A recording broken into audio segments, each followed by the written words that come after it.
Everyone, how are you all? I hope आप सभी अच्छे होंगे। सो आज के वीडियो में हम लोग डिस्कस करने वाले हैं क्लास 10 मैथ्स एनसीईआरटी एक्सरसाइज 13.1।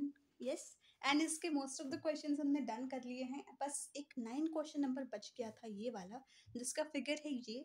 तो इसको आज हम लोग डिस्कस करेंगे और इस सोल्यूशन मीन्स इस एक्सरसाइज के सोल्यूशंस हो जाएंगे पूरे। So yes, let's start.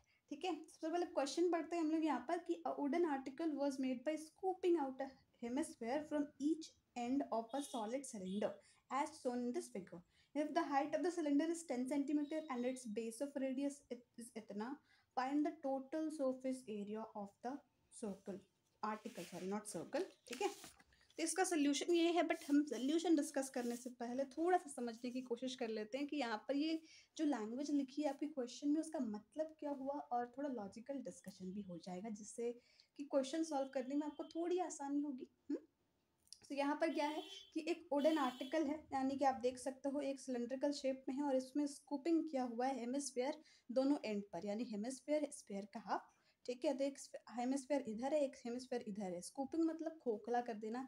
मान लो आपका सिलेंडर था एंड इसके अंदर आपने एक हेमिस्फेरिकल शेप में दोनों साइड से कुछ वैसा बना दिया है। ठीक है, हेमिस्फेरिकल शेप में इसके अंदर खोखला करके मीन्स इसका जो मटेरियल था वो निकाल कर मीन्स सिलेंडर के जो दोनों एंड है ना, उधर से आपने उसको ऐसे कुछ बनाया है कि वो हेमिस्फेरिकल शेप का लग रहा है। सिलेंडर का तो जो नॉर्मल हम लोग बेस देखते हैं वो तो सर्कल होता है, दोनों तरफ से ढका हुआ होता है, बट यहाँ पर हमने थोड़ा सा यहाँ पर क्या बोलोगे आपकी थोड़ी सी आपने कुछ करा है एंड आपने थोड़ा खोखला किया, उसके बाद उसमें हेमिस्फेरिकल एक स्ट्रक्चर बना दिया उसके बेस पर। ठीक है, अंदर की तरफ। ठीक है, जैसे आपको दिख रहा है दोनों तरफ।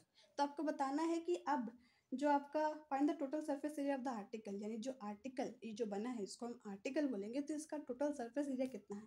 तो सिंपल सी बात है, सिलेंडर का तो आप ये कर्व वाला पार्ट ही लोगे, तो सिलेंडर का हो गया कर्व सरफेस एरिया। और उसके बाद जो हेमिस्फेयर हमारे पास आए, हेमिस्फेयर का तो दो नया स्ट्रक्चर आया ना। नॉर्मली हमारे पास सर्कुलर होता था तो उसका बेस का हम लोग लेते थे एरिया पाई आर स्क्वायर लेते, बट यहाँ तो हमारे पास सर्कल का बेस है ही नहीं।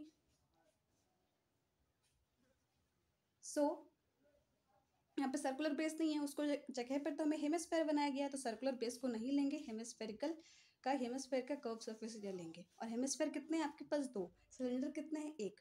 तो curve surface area of two hemispheres plus curve surface area of cylinder आप निकालोगे, देन डन हो जाएगा। एंड यहाँ पर आपको एक और चीज़ दी गई है, गिवन इन्फॉर्मेशन कि आपके सिलेंडर की हाइट कितनी है और रेडियस कितना है। यहाँ पर रेडियस आपको सिर्फ दिया हुआ बेस ऑफ रेडियस, तो बेस पे आपका सिलेंडर भी है और बेस पे आपका हेमिस्फेयर भी है। देखो ना, आपका हेमिस्फेयर तो इसी बेस पर बना है ना, तो जितना सिलेंडर का रेडियस होगा उतना ही हेमिस्फेयर का होगा। तो सिंपली रेडियस तो सेम हो गया, हाइट आपको दिया हुआ है, तो सारे फॉर्मूला इनपुट करने के लिए वैल्यूज भी आपको क्वेश्चन में ऑलरेडी गिवन है। Just you need to solve करोगे, आपका आंसर आ जाएगा। और यही था ये क्वेश्चन। ये एक्सरसाइज भी यहाँ पर डन हो गया है। I hope you like it and thank you so much for watching.